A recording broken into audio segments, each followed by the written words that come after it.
Rain hammered against the windows of the tiny flat as I sat alone at the kitchen table, staring at the cold beans on my plate. The radiator barely worked. Somewhere upstairs, a couple argued loud enough for the whole building to hear. Outside, police sirens screamed through the streets of East London like they did every night. And standing across from me, holding a suitcase in one hand and divorce papers in the other, was my wife. Rachel looked at me with the kind of disappointment that cuts deeper than anger.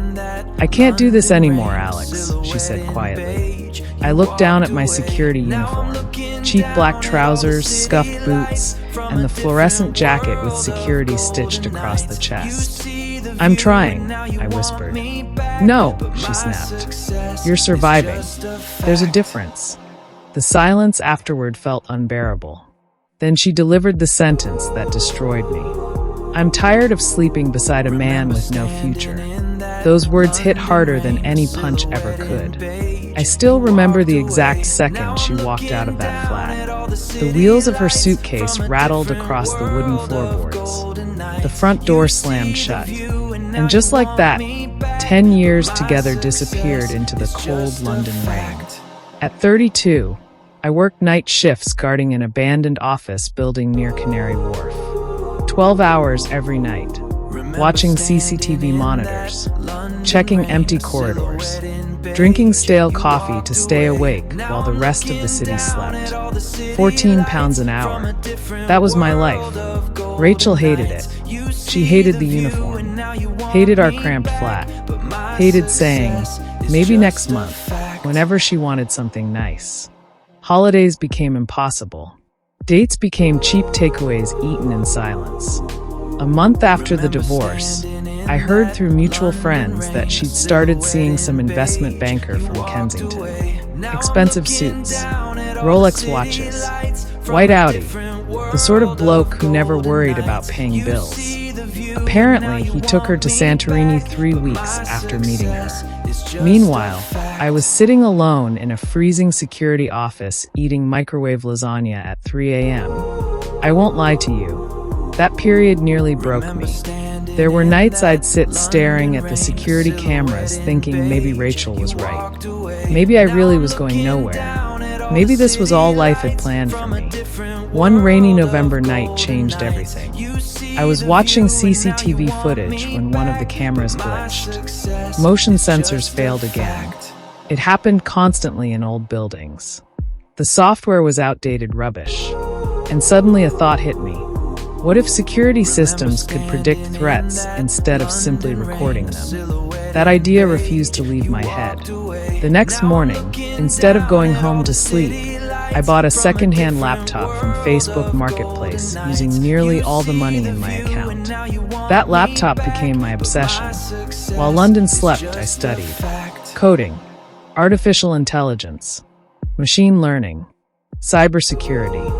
I watched tutorials during shifts, read forums at 4 a.m., practiced writing code during meal breaks. Some days I slept barely 3 hours. For 2 years, my entire world became work and learning. No holidays, no relationships, no social life, just sacrifice. People laughed at me constantly. A security guard building AI? One bloke joked during a pub night. What's next? A Tesco cashier launching NASA. But humiliation became fuel. Eventually, I built a prototype called Guardian AI, a system capable of identifying suspicious behavior patterns before incidents happened. At first, nobody cared. I pitched it to company after company. Rejected, ignored, mocked. 63 rejections. I counted every single one.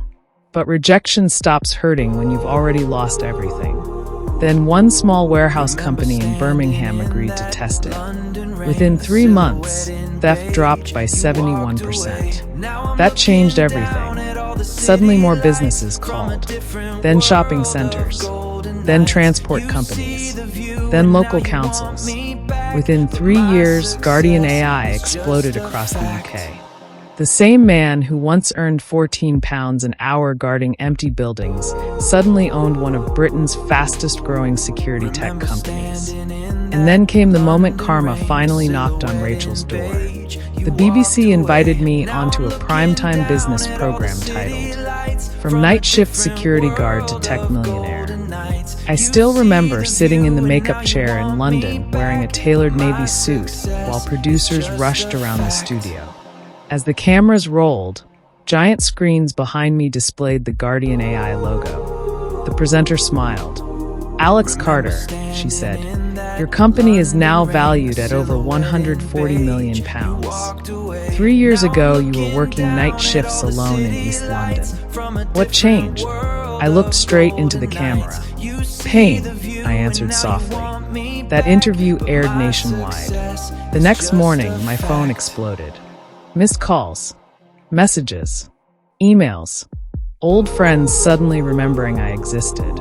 And then, Rachel, 7:12 a.m.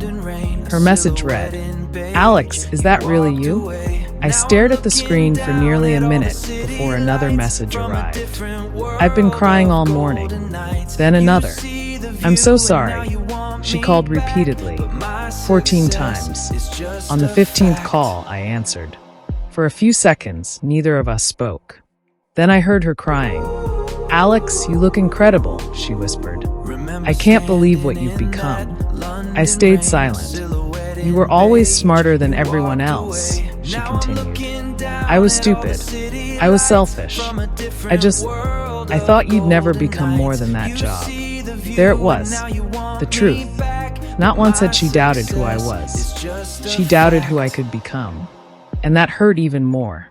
Finally, I spoke. "You didn't leave because I was struggling, Rachel."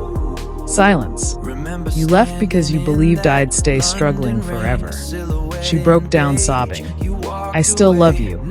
I walked toward the floor-to-ceiling windows of my penthouse overlooking the Thames, watching the lights shimmer across the water below.